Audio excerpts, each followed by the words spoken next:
Hi, I'm Stacy, and this is my husband Lee, and we are here to share our financial journey with all of you.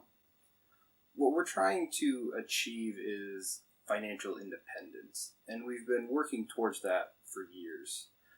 The majority of the channel is going to be the different topics around our budget, how we budget, what we're trying to accomplish on our road to financial independence. It's important to know what financial independence means and what it means to us.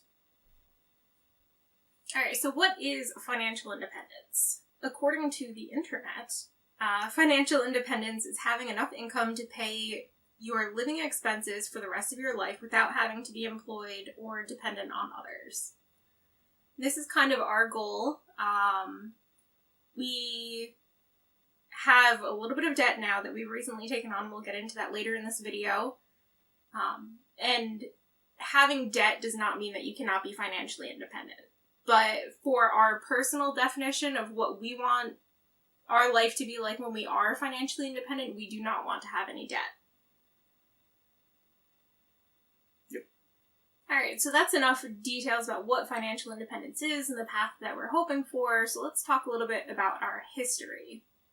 So I have always been a saver. I remember as a kid, I had a savings book, passport, I think they called it.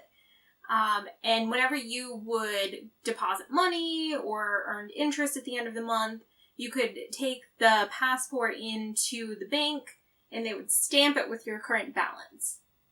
And I was always so excited to see how much my money grew.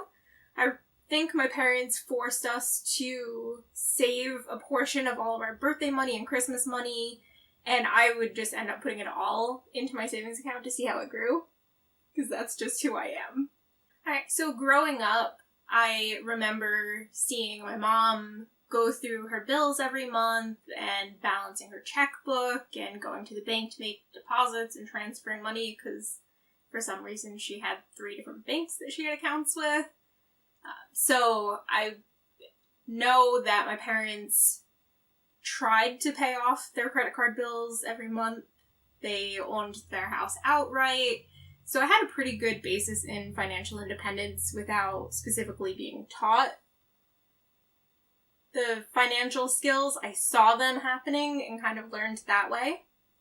When I was 16, I got my first job. And I saved up my money and bought my first car in cash as soon as I got my driver's license, which was pretty cool. None of my friends had a car. So I was the cool one, even though it was a $1,000 car and not that great. When I graduated from high school, my first semester of college was at an out-of-state school that was really expensive. I determined that it wasn't the right fit for me and my family, so I moved back home for my second semester of college and started attending our local state school, and that was a great decision for us.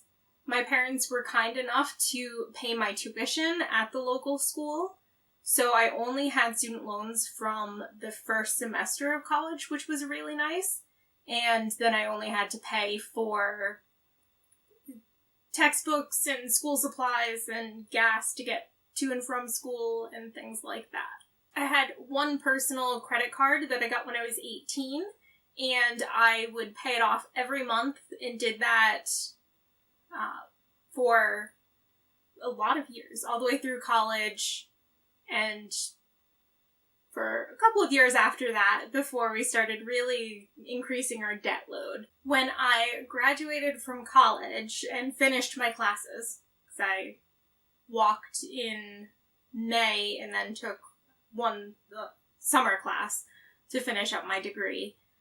As soon as I finished those classes, I moved out to Michigan to be with this guy, and I had several months of expected expenses saved up, knowing that I probably wouldn't have a job for at least a couple of months while I was looking and getting settled here in the state.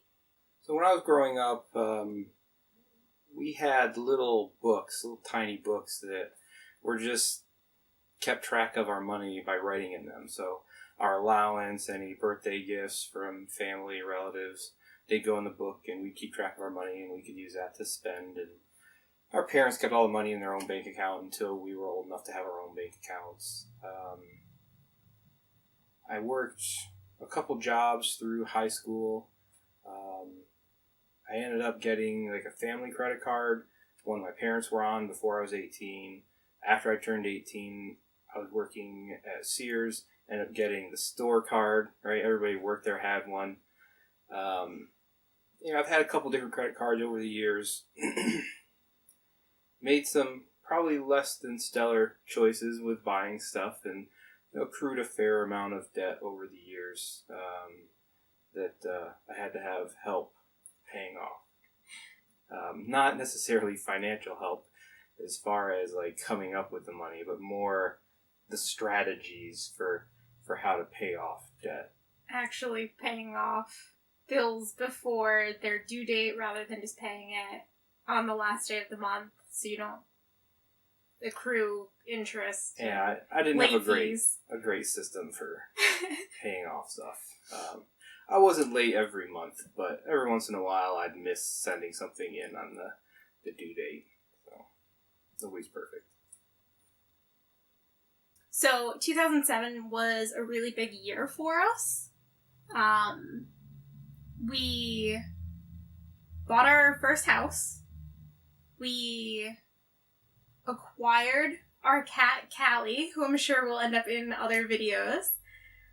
We adopted our dog, Chewy, who recently passed away, unfortunately. And we got married. So, really big year for us. Exciting times. Yep.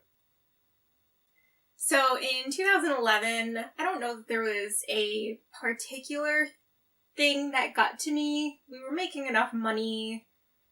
We could pay all of our bills, but it just seemed to be wearing down on me, seeing all of our money go towards bills and feeling like we weren't getting ahead, we were just getting further behind, and like there was that sense of fear that we wouldn't be able to make the payments, even though we hadn't really gotten to the point where we were scrambling to find the money to pay for things. It was just too tight for me to be comfortable with. So I started doing some research. At that time, YouTube wasn't a thing. Or if it was, I wasn't aware of it. And I don't think there were any personal finance things out there. But I read Dave Ramsey's book, The Total Money Makeover. I followed some personal finance blogs about people getting out of debt, their journey to financial independence. The FIRE movement wasn't quite a thing at that point, but I think that's kind of where everyone was leaning towards. Just real quick, what's FIRE? Financial independence, retire early. So after doing a little bit of research, I had some optimism that we could get ourselves out of the debt that we were in. And we didn't really care as long as I was doing it, and there wasn't much work for him to do. So we got started. I started out with the Dave Ramsey baby step plan. So the first thing we did was come up with $1,000 savings account for our emergency fund. And then we started listing out our debts by the smallest amount to the largest and started paying those off. And we paid off the first 2 or 3 debts pretty quickly, which gives you like that thrill, that quick win that you actually can do this. And it definitely gets harder as you go further along. Yeah, you're left with the more and more expensive and it takes ones. longer to pay them off, but you are putting more money to them. But that's why the snowball method definitely works for a lot of people. But as I was going along, being the money nerd that I am, I was running some of the numbers, and I saw people talking about the avalanche method instead of the snowball method. And with the avalanche method, rather than paying down based on the smallest balance, you pay down based on the highest interest rate, so you end up paying less in the long term for your debts in total. So I switched to that after maybe 4 of our debts were paid off, and that saved us a considerable amount of money at some point, but with a lot of our larger debts, the interest rates were lower than the smaller debts anyway, so there was a lot of similarity between there. There were just a couple of things that were different. So while we were paying off our debt and snowballing and then avalanching the debt, one of the things that we wanted to do was to reduce the APR on some of the debt if we could, right? Most of our debt was in credit cards. So what we ended up doing was trying to find a loan for a smaller APR than what the credit cards are, which, if you can get a loan, is probably going to be a lower interest rate than your credit card. So we went to a bank in Michigan. We went to Fifth Third Bank, and they wouldn't offer us a loan. They would offer us another credit card. And we didn't want to just move credit card debt to credit cards. We wanted to get away from having credit cards. We wanted to get the money off of there, cut them up, get rid of them, close the accounts on the accounts that we didn't need anymore. Some of our old accounts that we've had for a while, we did keep. But if it was a new card that we just bought to buy something from the store, we wanted to get the debt off of there and close the card. So we ended up going to a local credit union and getting a personal loan from them, which they were still offering them. And we did that instead, and that worked out well for us. And after we did the personal loan, we were able to transfer some of the debts that we knew we could pay off in the time frame for that loan based on their monthly payments schedule. We also took out one credit card with 0% financing for, I think, 2 or 3 years, which was amazing. And we ran the numbers to actually see how much we could pay off without, there was still some flexibility. So if things got a little bit tight, we would still be able to make the payments. So we weren't pushing it all the way. And we were able to put a couple of our smaller debts onto that one card, get rid of the almost 30% interest that we were paying every month on those, and then we managed to actually pay those off well inside of that 0% finance rate, which saved us quite a bit of money. Mm-hmm. But we had to pay off a bit before we were comfortable with getting another card and doing that. And we knew that we were going to make the payments and not run into issues, and it wasn't going to backfire on us. Yeah, she did the math first. So in 2014, a little bit more than 3 years after we started paying off our debts intentionally, we were finally out of debt. We paid off $36,000, ranging from car loans and credit cards to student loans. And it was an amazing feeling. One, to have that much extra money in your budget all of a sudden. Yeah. But also not to feel like we owed anyone anything. And we felt like our money was actually ours. It was amazing. I could sleep better at night. It was absolutely wonderful. And I'm so glad we went through it, although we gave up a lot during that time to actually make it work. Yeah, there were some sacrifices. I mean, we had to review our budget every once in a while and ask ourselves if we wanted to eat out an extra time or pay something off, right? Or, extend our grocery budget so that we could buy more stuff, or should we stay within our budget and make sure that we're going to pay off what we're trying to pay off? Ultimately, in the end, paying everything off first, it was a little bit, difficult, not without its hardships, but it was worth it in the end. So with the extra money that we had in our budget after paying off our debts, rather than just kind of going back and increasing our living expenses and doing more fun things, which we definitely did do to an extent, we decided to bump up our emergency fund. I don't think it's quite at the 3-month mark, but it's at a point that we're comfortable with, that we could cover most emergencies and be fine. We also started investing in our Roth IRAs that we opened up, which has been excellent. We had workplace retirement accounts that were being funded. They were mandatory contribution amounts for both of us at while we were paying off our debts, so we didn't completely give that up. We didn't have an option to, which is definitely good because it's money that we have now that had we just had a little bit more in our paychecks, our retirement accounts wouldn't look as great as they do. Yep. Sometime around 2016, we also picked up a student loan debt that I had. My parents had been kind enough to pay for it for, I don't know, years since we've had it, but they were dealing with some financial hardships, and we had the means to take it on, so we took that back. Ultimately, it was my education anyways, and I guess it's fair that I pay for it. So we paid the remainder of the $16,000 that was. Just recently, I want to say last year, we finally paid it off in its entirety. So both of us are debt-free from college as well as everything else at the moment. Not true. We have cars, but... at that point in time. Yeah. At that point in time, everything completely debt-free. was debt-free, except for the house. Yes. After we took on the student loan from my parents and we were paying that down, we moved into town closer to where we work. We were driving about half an hour every day. We were taking one car.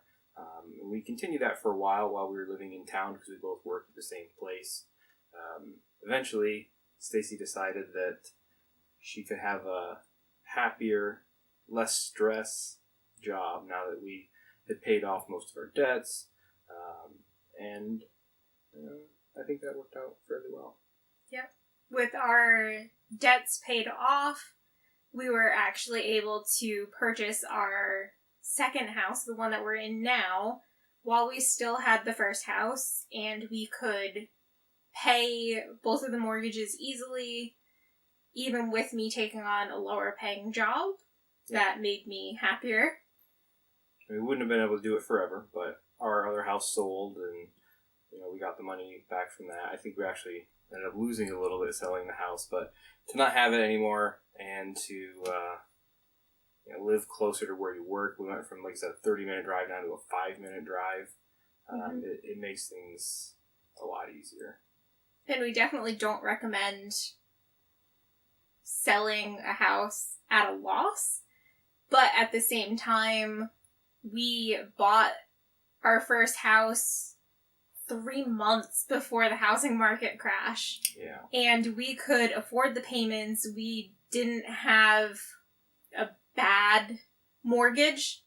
We fully qualified for our mortgage and a lot more, but we weren't willing to take on that level, so we set our own price limit for the house. Mm-hmm.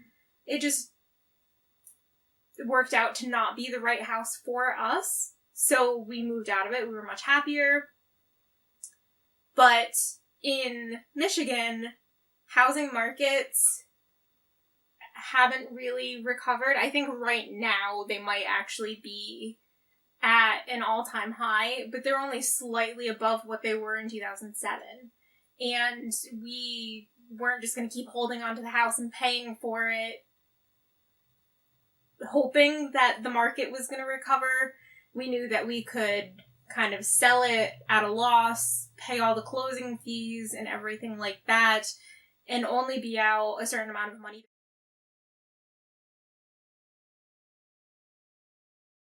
When we moved into town to be closer to work and Stacy got a different job from where I was, we needed a second car. So I went down, bought a used car about 2 hours away from where we live. It was a good choice at the time. It was the right decision to buy a used car. But we went rather cheap for what we were looking for. It was about $4,000 for the car.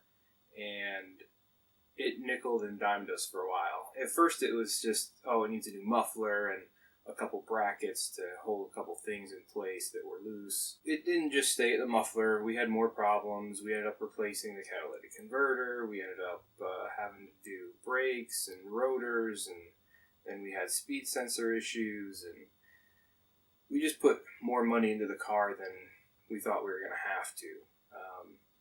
Stacy likes to ask me how much I think we spent on it now that we don't have it, and I know the number now, but I would guess it was around $5,000 extra over the $4,000 that we had spent to buy the car. Realistically, it was closer to $7,400. So putting that with the $4,000, we could have bought a lot better of a car. But we did buy the car in cash when we bought it. That was our plan. In hindsight, maybe we should have spent a little bit more money to get a better car and not have the issues that we had. And we did manage to pay in cash for the car, which is why we went with that price point that we were going for. And all of the repairs were also paid in cash. And my first car, I paid for it in cash. It was $1,000, so that car's still going. I ended up giving it to my brother when he got his license. He gave it to a friend after that. I'm pretty sure his friend is still driving that car. And the car's as old as I am, so I figure, well, if a $1,000 car does that well, a $4,000 car should hold up just fine for us. And that was a pretty bad assumption on our part. Mm-hmm.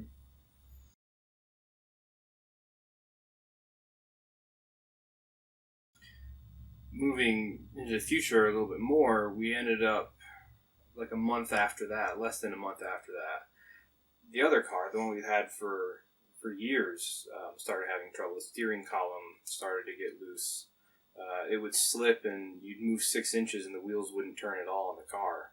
So we had some other issues with the car, like a wheel bearing, and they wanted to do brakes and rotors all the way around and other stuff. And there were engine issues, yeah, and it was rusting out. It was time to replace it, so we ended up buying another car. So we ended up having 2 new cars, newish, one new to us cars. Yeah, so the intention wasn't to do that again, right? We didn't want to have big car loans, but the peace of mind that you get with having a car with a warranty, for me, is worth having a car loan. Not anything exorbitant or anything, but not having to worry about repairs if you have something wrong with your air conditioner or if your brakes start acting up, and you can just take it in and get it looked at. And we're not car people. For some people, they'd be perfectly fine doing a lot of the work themselves. It's just not an area that we're very knowledgeable. We don't have much interest in it. We want to, know people that we can go to. The mechanic that we've used for our vehicles over the past 8 years or so has been amazing, and we'll continue going to them once our cars are out of warranty and we don't just go back to the dealership. So, having those sorts of relationships is great for us. We know we're not going to be great at everything. Cars is just one of those areas where we know we're going to be better off going to someone we can trust to take care of things rather than doing it ourselves.